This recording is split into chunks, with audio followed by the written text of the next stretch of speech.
Your textbook is an excellent source on differing populations, but I want to spend a bit more time on those topics that are often not a part of our regular curriculum. Let's spend just a few minutes on physical differences, or more often called physical challenges. Please notice how often I do not say disability. Think about the word disability. What does the prefix dis mean? Not able, correct? So this word means not having the ability. Would you want to have that label? Hence the title of this slide. Labels should not restrict us. We have been conditioned to see disabled people for what they cannot do, not what they can do. Your 2-year-olds will always be curious. What does a wheelchair do? Why does that person use a walker? What's a white cane? Usually parents, and even sometimes us as professionals, tell them, don't stare, don't ask questions. Toddlers and preschoolers are often more perceptive than we realize. There must be something wrong, they think, if they don't want us to talk about it. If a teacher won't talk about something, it's either forbidden or secretive. I worked in the Office of Adaptive Services for many years, and those students did want you to notice. If we notice and talk about it, some of the discomfort of being different disappears. You come to know these people as people, not as disabled. They most definitely do not want you to feel sorry for them. These are the people that introduced me to People First language. Don't call someone by their inability. If someone is blind, they are still a person first. Don't talk about what they can't do. People in wheelchairs cannot walk, but they can still move, and they most definitely can still feel. People with differing abilities do not like to be grouped. Just because I have a seeing eye dog does not mean I am anything like someone else that also has a seeing eye guide dog. As an aside, the guide dog training facility is on this side of Tampa, so you may see people with puppies that have the guide dog vest. These are trainers. A few more hints I learned in my years working with people that have differing abilities. They do not want special privileges.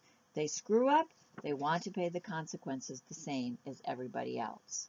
Look them in the eye when you talk to them, and there is no need to shout. Why is it that we talk louder when someone is differently abled? And certainly we should never be condescending. Being differently abled is not bad, and amazingly enough, most people with differing abilities are not sad. They have accepted their situation and they've moved on.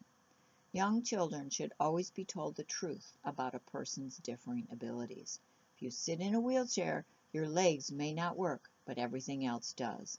Yes, you may have to address how do they go to the bathroom. You can't get AIDS from a hug. Cerebral palsy may make your hands work funny, but you can still smile. Children are very accepting of one another. Developmentally appropriate tells us to accept children where they are and go from there. Sometimes our discomfort is more than the children's. Please note that the word handicapped is not used anywhere. Anybody know why? Please post your answers to the virtual lounge. Racial differences and similarities.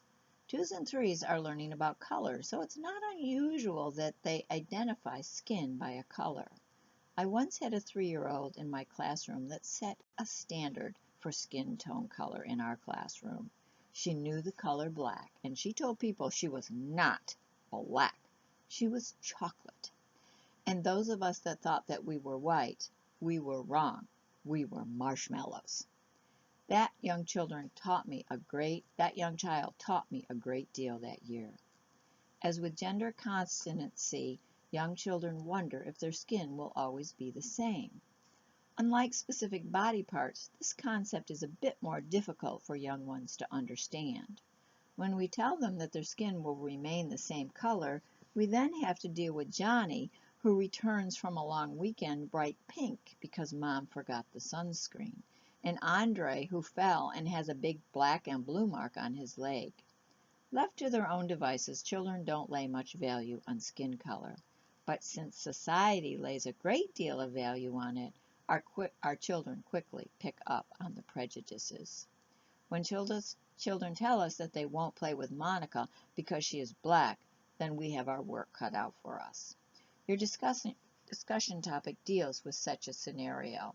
If you've had experience with such situations, please share that in the discussion boards. Cultural differences and similarities. Very early, children know what words are from their own language and which words are from another language. Although research has shown that young children can learn 3 or 4 different languages. Those of you in dual language classrooms probably can verify this. Young children learn different languages naturally and effortlessly. Cultural differences are often very difficult for young children to understand because they are often not as specific.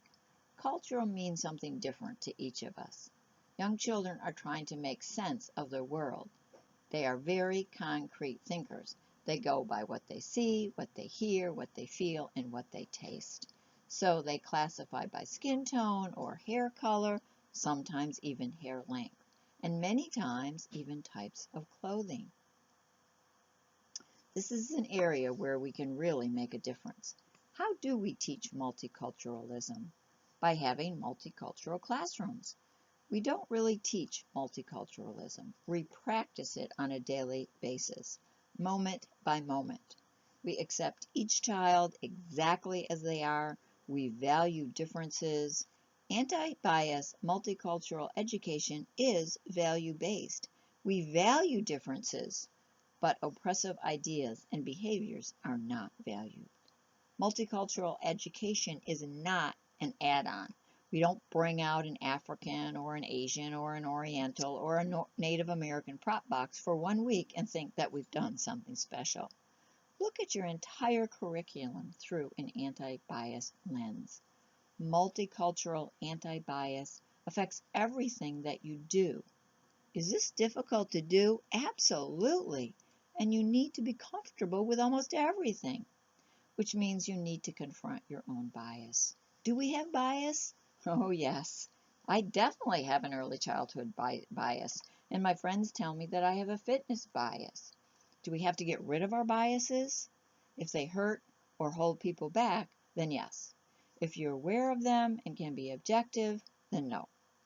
I've given several checklists in the module if you need help identifying your bias. Take the time to get to know yourself. Being a professional is knowing yourself. Integrating an anti-bias curriculum. Developing relationships with people from diverse cultures and engaging in authentic experiences is the best way to help children experience and value diversity. These kinds of opportunities help children learn that their perspective of the world is not necessarily the only one. But remember, this preschool child can be very egocentric. We as child care professionals help nudge them to wider thinking and feeling. A first step should be to acknowledge differences. And sometimes it's the very simple differences that can make a difference. Joshua wore a leather bracelet to school today. Sammy tells him that only girls wear bracelets. You know that Joshua and his family toured the Native American Museum this past weekend, so you have the perfect opportunity to talk about decorating the body. This is recognizing unfair behavior. This also means you need to learn as much as you can about all of your families, and take a look at the materials in your classroom. As I visit centers, I see baby dolls with different skin tones and even atomically correct dolls, much to the horror of many of our parents. The first time I said the word penis to a father, I thought he was going to faint. But that's a story for another lesson. Anyway, crayons and paint should have various skin tones. I've given you a list of children's books that deal with what is often referred to as sensitive subjects. Divorce was a big deal in my early days in education. Now it's standard procedure. Same-sex families seem to be the new situation to deal with. When you are old and gray, it will also be a standard procedure. So involve parents in your classroom environment. We were never at a loss for dress-up clothes in the centers I've worked at.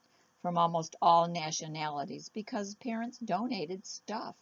And most parents love to come and cook and bake with their children. Potlucks are one of the best cultural activities. Everybody loves food. This final point is probably the most important. You spend many hours a day with your children. You can establish your own classroom culture. Make your own rules. Make up your own language. Create your own celebrations and traditions. Differences don't have to be monumental to be celebrated. Children learn through actions that we model and the discussions we have with them about the meaning of these actions. If we ignore them or try to ignore them because children notice that we ignore them, then we produce children that hold bias and are prejudiced. I certainly don't need to give examples of what can happen when people are prejudiced. Who will this child become? What will they think of themselves?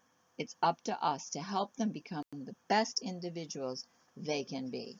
And this is not an easy task in this day and age. How do we encourage anti-bias multicultural children?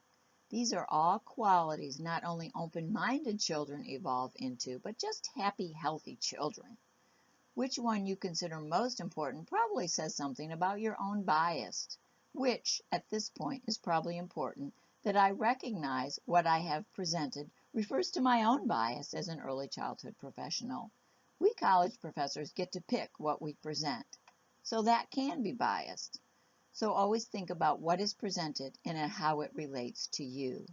If it awakens something new in you, gives you pause to think, then I think I've accomplished my job. My beliefs do not need to be your beliefs, as your beliefs do not need to be the beliefs of the families that we serve, but we just need to accept those other beliefs. Okay, end of the heavy stuff. Next week, your first major assignment is due, the Parent Resource Packet. My best advice is always to print off the rubrics. That is how your paper is graded. Also, watch out for any of the cut and pasting that you do from the internet. Turnitin.com is a very sophisticated app. A score of more than 10% makes me suspect that you didn't use your own words. You will read lots and lots of stuff, and that's great, but digest it, then use your own words to explain it. This is an ideal opportunity to think about what you wish for families. What do you hope that they will learn? What are your outcomes for this packet? Why is this information important? Remember, you need 4 suggestions of how families will be involved in your center, and you need 4 strategies in how you will engage families. I guess you have determined that family involvement in programs is very important. As always, comments, complaints, and questions can be sent to me via email, either fsw.edu or through the conversation link in Canvas. Okay, end of presentation.